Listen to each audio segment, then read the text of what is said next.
बिहार जब तक उठ करके नहीं खड़ा होगा, इस बेकाबू बैल को लगाम नहीं लगाया जा सकता है।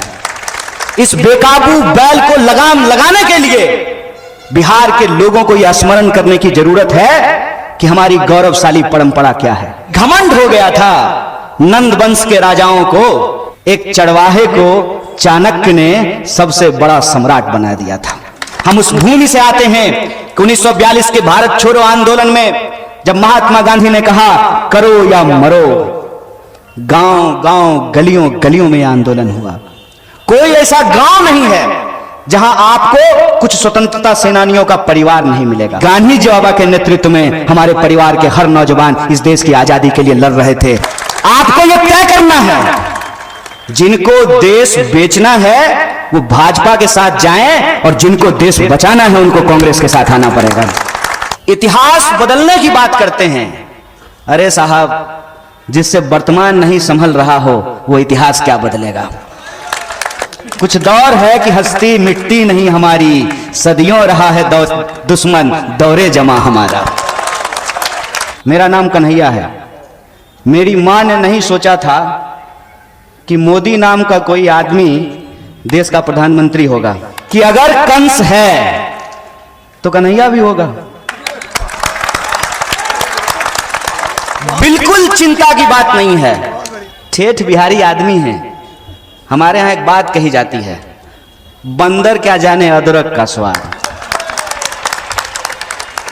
और अगर हम और बेगूसरैया भाषा में बोलें तो कहते हैं उसको बानर क्या जाने आदि का स्वाद। तो उस मुहावरे के तर्ज पे मैं ये कहता हूं, जैसे बानर क्या जाने आदि का स्वाद, वैसे संघी क्या जाने आजादी का स्वाद।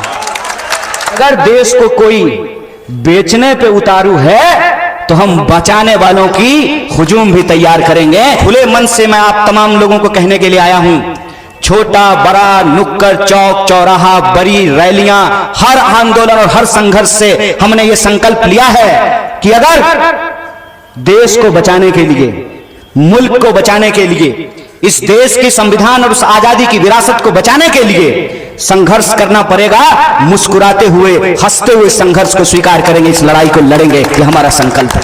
आजादी का आंदोलन जिस पार्टी ने लीड किया है, आजादी के आंदोलन की जो विरासत है, उस विरासत के आधार पे जो संविधान की रचना हुई है, और उस मंत्रिमंडल की खासियत देखिए।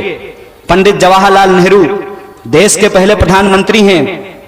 वो इतने सहिष्णु थे कि उसी मंत्रिमंडल में डॉक्टर बाबा साहब भीमराव अंबेडकर भी थे और श्यामा प्रसाद मुखर्जी भी थे।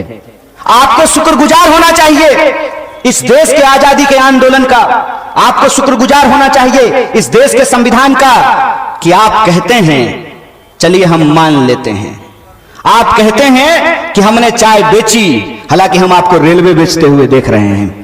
टीवी में दिन रात मुर्गा लड़ाई चलता है।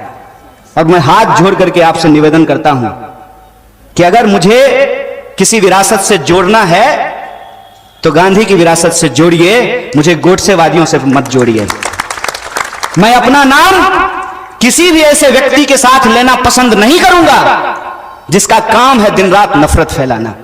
यह मेरी मजबूरी है, मैं वो करना नहीं चाहता हूं, मैं करना नहीं चाहता हूं। मैं नहीं चाहता हूं कि कीचड़ में उतर करके कीचड़ से कीचड़ को साफ करने की कोशिश की जाए। कीचड़ से कीचड़ साफ नहीं हो सकता है, यह इंसानियत नहीं है। आपको कुत्ता काट लेता है तो आप पलट के कुत्ता थोड़ी काट लेते हैं। यह मजबूरी है। यह मजबूरी इसलिए है कि मैं इनको बताना चाहता हूं कि इस भ्रम में मत रहो कि तुमको लोगों ने वोट दे दिया तो जिन मुद्दों के ऊपर तुमको वोट दिया है तुम उन मुद्दों पे काम ना करके दिन रात हिंदू मुसलमान करके समाज में नफरत फैलाओगे और तुमको कोई बोलने वाला नहीं है। तो हम डट करके खड़ा हैं, हम बोलेंगे। साहब, क्या कमाल की धरती है ये। सिद्धार्थ चल करके आए यहां, इस धरती ने उनको महात्मा बुद्ध बना दिया। क्या धरती है। मोहनदास करमचंद आए थे, चंपारण की धरती ने उनको गांधी बना दिया। ये बिहार के लोग हैं। बिहार जब तक उठ करके नहीं खड़ा होगा, इस बेकाबू बैल को लगाम नहीं लगाया जा सकता है। इस बेकाबू बैल को लगाम लगाने के लिए बिहार के लोगों को यह स्मरण करने की जरूरत है कि हमारी गौरवशाली परंपरा क्या है। हमारी गौरवशाली परंपरा यह है कि घमंड हो गया था नंद वंश के राजाओं को, जनता के ऊपर जुल्म कर रहे थे। एक चरवाहे को चाणक्य ने सबसे बड़ा सम्राट बना दिया था। हम उस धरती से आते हैं जो अशोक की राजधानी है। हम उस भूमि से आते हैं जो ज्ञान की भूमि है, जहां नालंदा विश्वविद्यालय का निर्माण हुआ था। हम उस तप की भूमि से आते हैं जहां एक से एक सन्यासी पैदा हुए, जहां महावीर हुए। हम उस भूमि से आते हैं कि इस देश को जब भी जरूरत हुई है, सन 57 की उस लड़ाई में वीर कुंवर सिंह ने अपना हाथ काट करके नदी में प्रवाहित कर दिया था। हम उस भूमि से आते हैं कि जब सिस्टम नकारा हो जाए तो दशरथ मांझी छेनी और हथौड़ी लेकर के पहाड़ काट करके रास्ता बना दिया था।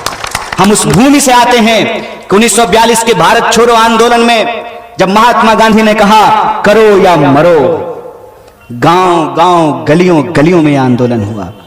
कोई ऐसा गांव नहीं है जहां आपको कुछ स्वतंत्रता सेनानियों का परिवार नहीं मिलेगा। और मुझे गर्व है कि मैं स्वतंत्रता सेनानी के परिवार से आता हूं।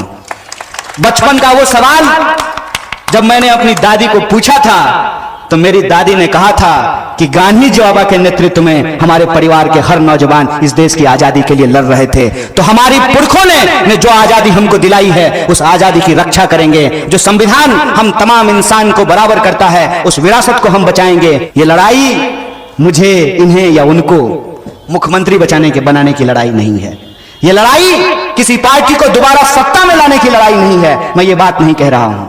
मैं आपको ये नहीं कह रहा हूं कि आइए और आप कांग्रेस की सदस्यता ले लीजिए।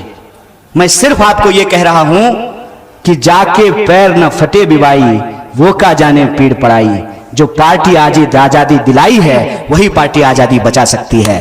जिस पार्टी के नेताओं ने हंसते हंसते फांसी के फंदे को चूमा है उसकी विरासत को आज हमको बचाने की जरूरत इसलिए है कि हमारे आने वाली पीढ़ी का सवाल यह नहीं है कि हमारी इबादत का तरीका क्या होगा। हमारे आने वाली पीढ़ी का सवाल यह नहीं है कि हमारी पूजा पद्धति क्या होगी। हमारे आने वाली पीढ़ी का सवाल यह है, ना रहेगा बांस, ना बजेगी बांसुरी, ना रहेगा सरकारी संस्थान, ना मिलेगी सरकारी नौकरी। हमारी पीढ़ी का सवाल यह है कि 45 साल में, इस आंकड़े को याद रखिएगा, विपक्ष अगर एक झूठ बोले तो सीधा जेल जाता है। सत्ता पे बैठे लोगों का राज है, जो मुंह में आता है बकता है। 45 साल में पहली बार देश में सबसे ज्यादा बेरोजगारी है।